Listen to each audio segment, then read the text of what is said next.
पिछले वीडियो में हमने ये जाना था कि साइकोलॉजी का अर्थ क्या होता है और उसके कितने संप्रत्य होते हैं। उसके बाद हमने ये जाना कि जो आत्मा का अध्ययन है, आत्मा का अध्ययन, ये चीज अपन को किसने दी थी? अरस्तु ने कहा था। अरस्तु ने कहा था और लोगों ने इसी को 2000 वर्षों तक अपनाया। 2000 वर्षों तक उन्होंने माना कि मनोविज्ञान आत्मा का ही अध्ययन है। उसके बाद में 16वीं सदी, पहले तो ईसा पूर्व चल रहा था जब आत्मा का अध्ययन किया गया अरस्तु के द्वारा। वो कौन सी ईस्वी में था? 322 ईसा पूर्व, ये तब की बात थी। उसके बाद में 2000 वर्षों तक यही पढ़ा लोगों ने कि आत्मा का अध्ययन है वो मनोविज्ञान कहलाता है। फिर 16वीं सदी के अंदर एक दार्शनिक है, यूनानी दार्शनिक रुडोल्फ गोएक्ले।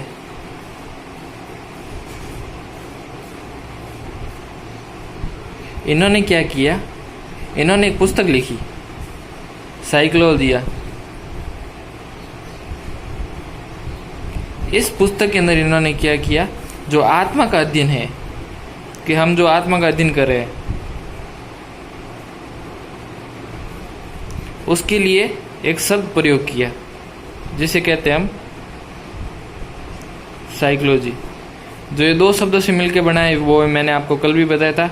साइके प्लस लोगस, साइके का मतलब आत्मा और लोगस का मतलब है अध्ययन करना, यानी आत्मा का अध्ययन करना।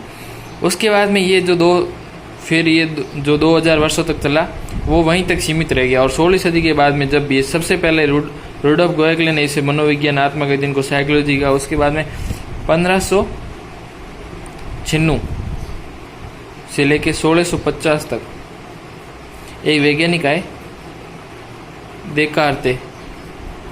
देकार्ते ने क्या कहा कि ऐसे तो हमारे मनोविज्ञान को इतनी बढ़ावा नहीं मिलेगा कि आत्मा का अध्ययन क्या है और कौन से सब्जेक्ट में इसको दर्शन शास्त्र में पढ़ना चाहिए, क्योंकि दर्शन शास्त्र उस समय इतना प्रचलित नहीं था जितना कि भौतिक विज्ञान, रासायनिक विज्ञान थे।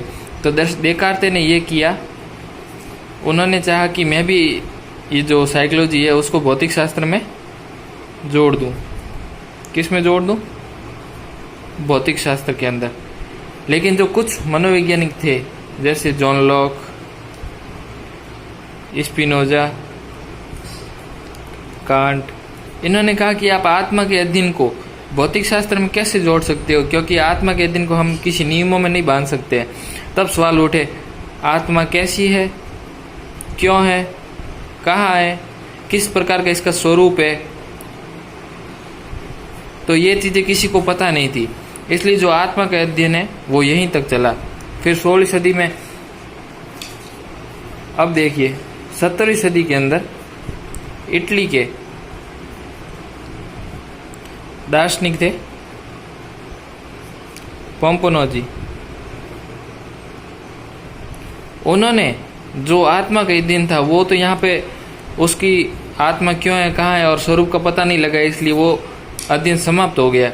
फिर 17वीं सदी के अंदर इटली के दार्शनिक थे पोम्पोनोजी। उन्होंने क्या किया? इसे मन और मस्तिष्क का विज्ञान बताया। मन व मस्तिष्क का विज्ञान।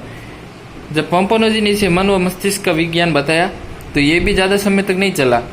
19वीं सदी आते आते लोगों ने यह सवाल कर दिया कि मन व मस्तिष्क में क्या अंतर होता है, इन दोनों में क्या अंतर होता है, मन कैसा होता है, मस्तिष्क कैसा होता है।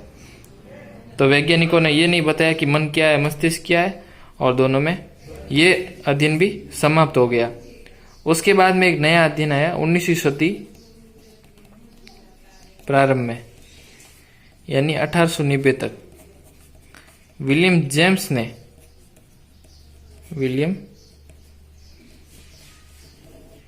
जेम्स ने एक नया अभिप्राय निकाला, चेतना का विज्ञान, जिसके बारे में हम नेक्स्ट वीडियो में अच्छे से पढ़ेंगे।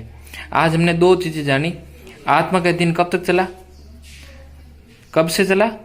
3वीं ईसा पूर्व से लेकर 2000 वर्षों तक, यानी 16वीं सदी तक। उसके बाद 17वीं सदी में क्या आया? मन व मस्तिष्क का विज्ञान, जो 1 साल चला, यानी 100 साल चला 19वीं सदी तक। और 19वीं सदी में आते आते चेतना का विज्ञान आया, जिसके बारे में हम नेक्स्ट वीडियो के अंदर जानेंगे।